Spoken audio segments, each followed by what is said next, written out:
Hey guys, what's up? It's Carl9965 here, making another video. I'm not really doing a DVD review, but I'm just here to show you guys what I got today. I just came from Walmart and picked up this Money in the Bank 2011 DVD. This just came out Tuesday, but I just came home from Walmart to pick it up today, and believe it or not, this was the actual last copy that they had in the Walmart up from my apartment here, the actual last copy. But that doesn't come as a surprise to me anyway, because I mean, this year's Money in the Bank pay-per-view was the best pay-per-view that WWE has ever made or ever had in the last like 7 years, hands down. Like I said, I'm not going to do a DVD review on this because I was there live in person to witness this historical night and moment.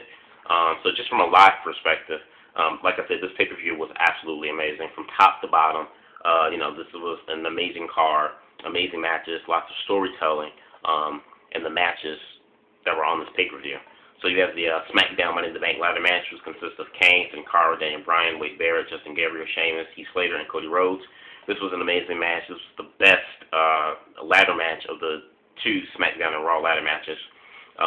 This one had, in my opinion, I think this one had a lot of storytelling in it. You had guys like Sheamus and, Justin Gabriel and even Cody Rhodes, just doing a lot of sick spots and stuff. I mean, just really good stuff. Then you have the Raw Money in the Bank ladder match, which consists of Rey Mysterio, Kofi Kingston, Alex Riley, The Miz, Alberto Del Rio, Evan Bourne, R-Truth, and Jack Swagger. This was good, not as good as the SmackDown, but it was still good. The Raw Money in the Bank ladder match had more of crazy spots and like high spots and death-defying stuff than the SmackDown ladder match had. So this was really good as well. Then you had the Divas Championship match. Kelly defending the title against Brie Bella. A lot of people crapped on this match saying, oh, this match sucked. It was horrible.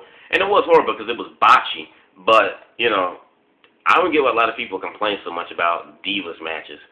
In my opinion, when I watch a Divas match, the only time I would say focus on it and watch the match just for like the actual wrestling is if you have women like Beth Phoenix or Trish Stratus or Mickie James or or Melina in the ring, then only then would I watch that match for it's wrestling.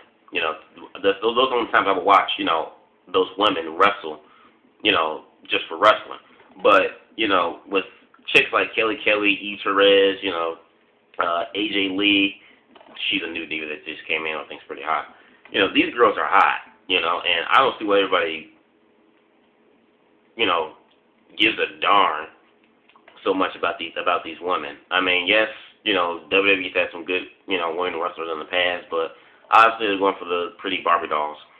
So I mean, I can give a rat's A if Kelly has a 5-star quality match with Beth Phoenix or a 3-minute squash fest with the Bella Twins. I don't care. Kelly is hot as hell. She's one of the hottest divas I think WWE has right now. One of 4 or 5 hottest divas in the company right now.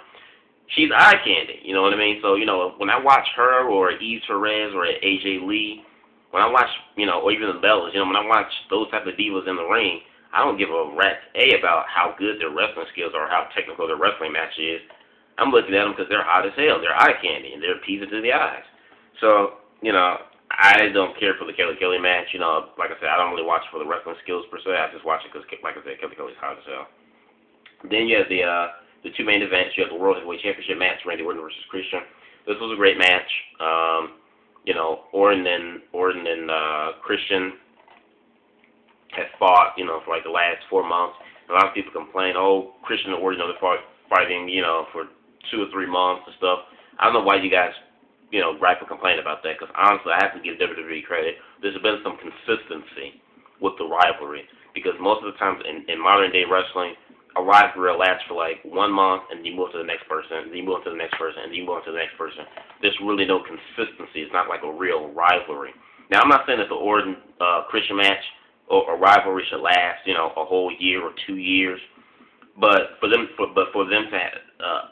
rivalry to have lasted, for 3.5 to 4 months now, and like I said, these guys have just great matches. Each match they've had has always been better than the next. I don't see what you guys complain so much about. I think this was a great rivalry. Orton and Christian have great chemistry in the ring. And like I said, I have to give WWE credit. I like some consistency when it comes to a rivalry. I don't want to see, one guy just squashing every new person. You know what I mean? Because then it's like, okay, well, there's no challenge. You know what I mean? You're not having someone chase you, for the title. So I think the Orton and Christian match was good, and like I said, in the rivalry has lasted, for about 4 months. I don't see what a lot of you guys complain about, because they've had good matches. Not like their matches are freaking botch fests. All their matches have been good, and like I said, it's been consistency, which I think the WWE needs. They need consistency. Not saying that the Raw has lasted a year or 2 years or even 8 months, but a 3 to 4 month reign, I think it's good. And then you have the main event, which is, had one of the best endings ever. This was the main event that, everyone was excited for. Everyone was, this was the main event that just, like I said, all the matches on the pay-per-view were great, but the main event here was the one match that, like, made the pay-per-view, like, 1,000 times better. John Cena versus CM Punk for the WWE Championship. Awesome match, awesome match, awesome match. The electricity in the arena was unbelievable. New York is a pretty good crowd, a pretty hot crowd when it comes to wrestling, but I think Chicago, we give New York a run for its money. Chicago, we're a very hot crowd when it comes to wrestling. Hands down. During this entire pay-per-view, we were cheering for nothing but all of the heels on this pay-per-view, except for Daniel Bryan. When Daniel Bryan won, we all cheered for Daniel Bryan as well when he won the Money in the Bank, so we were all excited for that. But, the Miz, our brother Del Rio, Cody Rhodes, Sheamus, I think even Wade Barrett, all these heels, they got pops. We gave them pops, man. We were just cheering for them. So, and even Christian got a pop. So, if you want to see a hot crowd,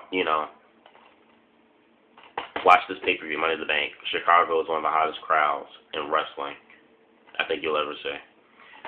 But yeah, so like I said, this not really a DVD review, like I said, because I've been there live, but I just know that this is a must-have DVD. I recommend you guys get this. I have no doubt in my mind that within the next, say, 2 to 3 years, or even 5 years from now, 2011 Money in the Bank DVD will be extremely rare and hard to find. I have no question about that in my mind. This is one of the hottest pay-per-views that WWE has ever produced in the last 5 to 7 years. Great storytelling from these matches. All the matches are great from top to bottom. This is pretty much what you would call a perfect pay-per-view. This was better than WrestleMania 27 this year. No lie. Money in the Bank, I would consider to be a perfect pay-per-view from top to bottom. The matches, the storytelling, great wrestling.